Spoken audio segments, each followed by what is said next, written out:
রাতের অন্ধকারে এক একাকী পথিক। রাত তখন গভীর। ইরাকের এক প্রত্যন্ত জনপদে কনকনে শীতের বাতাস বইছে। রাস্তাঘাট জনশূন্য, যেন মৃত্যুর মতোই নীরব। আকাশের চাঁদ ঘন কুয়াশার আড়ালে লুকিয়ে। চারপাশে এক অদ্ভুত রহস্যময় অন্ধকার। সেই নির্জন পথে ধীর পায়ে হেঁটে চলেছেন এক বৃদ্ধ। পরনে সাধারণ জুব্বা, মাথায় পুরানো পাগড়ি, কাঁধে ঝোলানো একটি ছোট্ট জরাজীর্ণ থলে। হাঁটার গতি ধীর, কিন্তু প্রতিটি পদক্ষেপে এক অসাধারণ গাম্ভীর্য। তার চেহারায় এক নূর, এক দীপ্তি, যা অন্ধকারেও যেন জ্বলজ্বল করছে।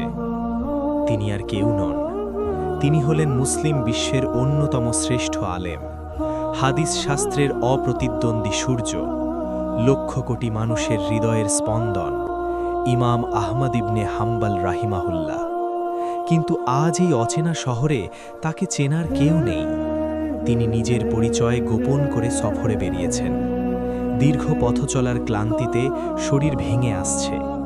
এখন শুধু একটুখানি আশ্রয় দরকার, একটু উষ্ণতা, আর মহান রবের দরবারে মাথা ঠেকানোর একটু জায়গা। হাঁটতে হাঁটতে দূরে একটি মসজিদ চোখে পড়ল। জরাজীর্ণ, পুরনো, কিন্তু আল্লাহর ঘর সবসময়ই প্রশান্তির। ইমাম আহমদ স্বস্তির নিঃশ্বাস ফেললেন, ভেতরে প্রবেশ করলেন। এশার নামাজ শেষ হয়ে গেছে অনেক আগেই। মসজিদ প্রায় ফাঁকা। তিনি এক কোণে 2 রাকাত নফল নামাজ আদায় করলেন। তারপর ক্লান্ত শরীরটা মেঝের উপর এলিয়ে দিয়ে একটু ঘুমানোর প্রস্তুতি নিলেন। ঠিক তখনই মসজিদের নীরবতা ভেঙে এক কর্কশ কণ্ঠ গর্জে উঠল, "এই যে মুরব্বি, এখানে কি করছেন?" ইমাম আহমদ চোখ মেলে তাকালেন। মসজিদের খাদেম, রুক্ষ চেহারা, হাতে একটি লাঠি, চোখে সন্দেহ আর বিরক্তি। ইমাম আহমদ শান্ত গলায় বললেন, "বাবা, আমি একজন মুসাফির, অনেক দূর থেকে এসেছি। শরীরটা খুব ক্লান্ত। রাতটা যদি এই মসজিদের এক কোণে কাটিয়ে দিতাম, ফজরের আজানের সাথে সাথেই চলে যাব।" খাদেম রেগে গেল, "না, এখানে থাকার কোনো নিয়ম নেই। এটা মসজিদ, কোনো সরাইখানা নয়। নামাজ পড়া শেষ, এবার বেরোন।" ইমাম আহমদ বললেন, "বাবা, বাইরে প্রচণ্ড শীত, আমার থাকার কোনো জায়গা নেই। আমি তো আল্লাহর ঘরেই আশ্রয় চেয়েছি। আমি কারো কোনো ক্ষতি করব না।" কিন্তু খাদেমের মন গলল না। সে ঠান্ডা গলায় বলল, "শোনেন মুরব্বি, এত কথা শোনার সময় আমার নেই। মসজিদে তালা দেব এখন। ভালোই ভালোই বেরোবেন, নাকি ঘাড় ধাক্কা দিয়ে বের করতে হবে?" পৃথিবীর ইতিহাসে এক করুণ দৃশ্য। যে মহান মানুষটির নাম শুনলে তৎকালীন বাদশারা পর্যন্ত সম্মানে দাঁড়িয়ে যেতেন, যার ছাত্ররা একবার দেখার জন্য মাইলের পর মাইল হেঁটে আসত, আজ সেই ইমামকে এক সাধারণ পাহারাদার ঘাড় ধাক্কা দিয়ে বের করে দিতে চাইছে। কিন্তু ইমাম আহমদ একটি কথাও বললেন না, নিজের পরিচয় দিলেন না, অহংকারের বশে বললেন না, "তুমি জানো আমি কে?" তিনি বিনয়ের সাথে নীরবে উঠে দাঁড়ালেন। খাদেম তাকে প্রায় জোর করেই সিঁড়ির ওপর নামিয়ে দিয়ে দরজা বন্ধ করে দিল। ইমাম আহমদ দীর্ঘশ্বাস ফেলে সিঁড়িতেই বসে পড়লেন। মনে মনে ভাবলেন, হয়তো আল্লাহর এটাই ইচ্ছা, এই সিঁড়িতেই রাতটা কাটিয়ে দেব। কিন্তু বিপদ যেন পিছু ছাড়ছে না। খাদেম তালা দিয়ে যাবার পথে দেখল বৃদ্ধ এখনও সিঁড়িতে বসে আছেন। সে ফিরে এসে ধমক দিল, "কি ব্যাপার, এখনও বসে আছেন? মসজিদের সিঁড়িতেও বসা যাবে না, দূর হয়ে যান।" এই বলে সে ইমাম আহমদের হাত ধরে টেনে হিঁচড়ে রাস্তার মাঝখানে নামিয়ে দিল। মহান ইমাম বয়োবৃদ্ধ শরীর নিয়ে টলতে টলতে রাস্তায় গিয়ে দাঁড়ালেন। তার মনে বিন্দুমাত্র রাগ নেই। তিনি শুধু আল্লাহর ফায়সালার উপর সাবর করলেন এবং মনে মনে বললেন, "হে আল্লাহ, হয়তো আমার নসিবে আজ খোলা আকাশের নিচেই কাটানো লেখা আছে। তোমার ইচ্ছাই পূর্ণ হোক।" রাস্তার ঠিক ওপারে একটি ছোট্ট দোকান, মাটির তৈরি কুঁড়ে ঘর, ভেতরে টিমটিমে আলো জ্বলছে। এটি একটি রুটির দোকান, একটি বেকারি। দোকানের মালিক এক মধ্যবয়সী লোক, ভোরের বেলার জন্য রুটির খামির তৈরি করছিলেন। তিনি জানালা দিয়ে পুরো ঘটনাটি দেখছিলেন। মসজিদের খাদেমের এই নিষ্ঠুর আচরণ দেখে তার হৃদয়ে দয়ার ঢেউ উঠল। তিনি কাজ থামিয়ে দৌড়ে বাইরে এলেন। এক বৃদ্ধ শীতে থরথর করে কাঁপছেন, একা, অসহায়।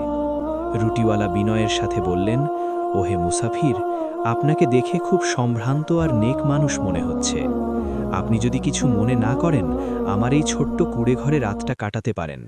ঘর খুব ছোট, কিন্তু চুলার আগুনের কারণে ভেতরটা বেশ গরম।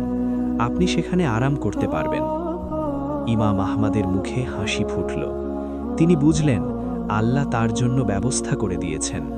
তিনি বললেন, জাজাকাল্লাহু খায়রান, আল্লাহ তোমাকে উত্তম প্রতিদান দিন বাবা, তুমি আমার বড় উপকার করলে বাবা। ঘরটা আসলেই খুব ছোট, কিন্তু চুলার উষ্ণতায় বেশ আরামদায়ক। রুটিওয়ালা তাকে একটা মাদুর পেতে দিলেন, গরম গরম এক পেয়ালা দুধ আর একটা রুটি দিলেন। তারপর নিজের কাজে ফিরে গেলেন। ইমাম আহমদ শুয়ে বিশ্রাম নেবার ভান করলেন, কিন্তু আসলে তার দুই চোখ খোলা। রুটিওয়ালা বড় একটি পাত্রে আটা ছানছেন, পানি মেশাচ্ছেন, খামির বানাচ্ছেন। কিন্তু একটি অদ্ভুত বিষয় ইমাম আহমদের দৃষ্টি আটকে দিল। লোকটি প্রতিটি কাজের ফাঁকে ফাঁকে বিড়বিড় করে কিছু একটা পড়ছেন। আটা হাতে নিচ্ছেন, পড়ছেন, পানি ঢালছেন, পড়ছেন, খামির মাখছেন, পড়ছেন। ইমাম আহমদ কান পেতে শুনতে চাইলেন। তখন শুনলেন, আস্তাগ ফিরুল্লাহ, আস্তাগ ফিরুল্লাহ, আস্তাগ ফিরুল্লাহ। থামছেন না। হাত চলছে কাজের গতিতে, জিহ্বা চলছে জিকিরের গতিতে।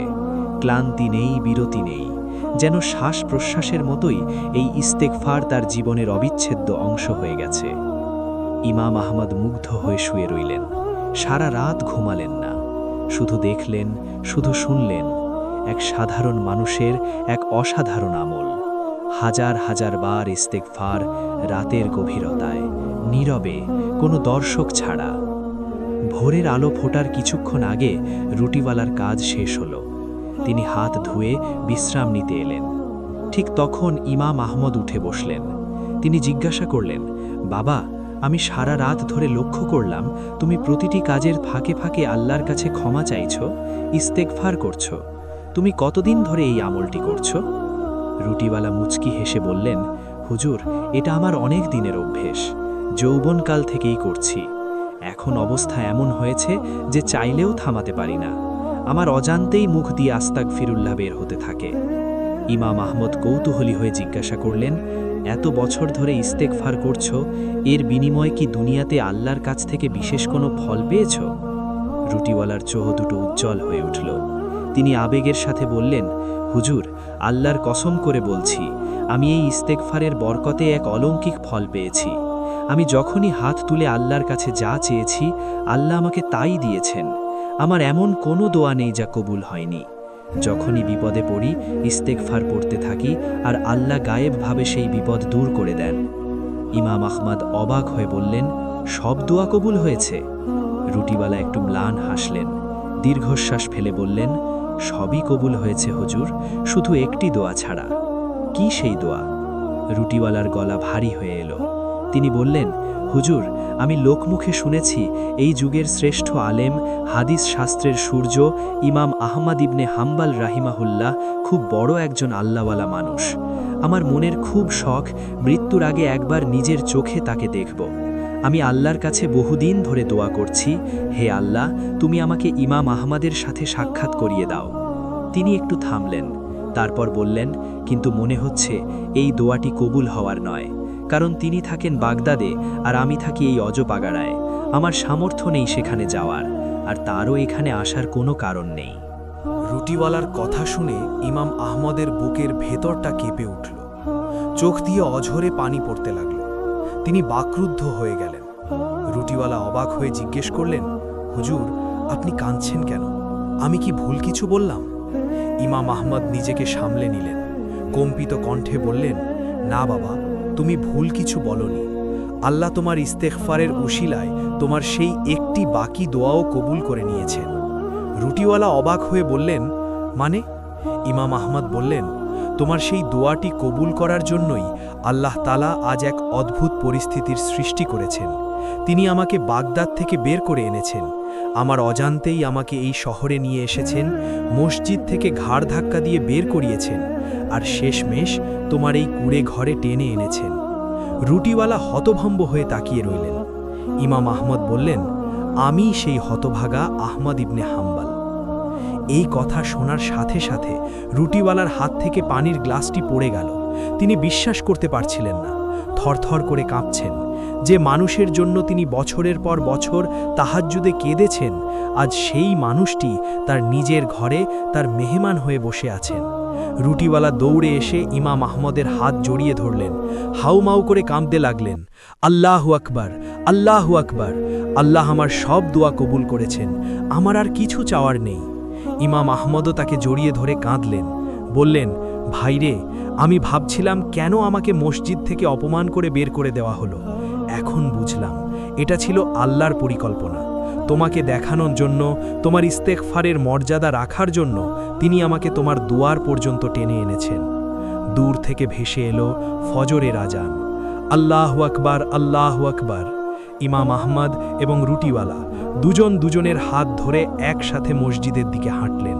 সেই একই মসজিদ যেখান থেকে কয়েক ঘন্টা আগে ঘাড় ধাক্কা খেয়ে বেরিয়ে এসেছিলেন ইমাম। কিন্তু এবার তার মুখে হাসি, হৃদয়ে শান্তি, কারণ আল্লাহর পরিকল্পনা সব সময় সেরা। এই ঘটনা আমাদের শেখায়, যখন মনে হয় দোয়া কবুল হচ্ছে না, তখন আসলে আল্লাহ সেরা সময়ের অপেক্ষা করছেন। রুটিওয়ালা যদি নিজে বাগদাদে গিয়ে ইমাম আহমদকে দেখতেন, সেটা হতো সাধারণ এক দেখা। কিন্তু আল্লাহ চাইলেন ইমাম আহমদ নিজেই তার কাছে আসবেন, যাতে কিয়ামত পর্যন্ত মানুষ ইস্তেগফারের এই অলৌকিক শক্তির কথা জানতে পারে। রাসূলুল্লাহ সাল্লাল্লাহু আলাইহি ওয়াসাল্লাম বলেছেন, যে ব্যক্তি নিয়মিত ইস্তেগফার করবে, আল্লাহ তাকে সব সংকট থেকে মুক্তির পথ বের করে দেবেন, সব দুশ্চিন্তা থেকে মুক্তি দেবেন এবং তাকে এমন উৎস থেকে রিজিক দেবেন যা সে কল্পনাও করতে পারবে না। সুনানে আবু দাউদ। আসুন আমরাও আমাদের জীবনের প্রতিটি মুহূর্তকে ইস্তেগফারে রাঙিয়ে তুলি। আস্তাগফিরুল্লাহ, আস্তাগফিরুল্লাহ, আস্তাগফিরুল্লাহ।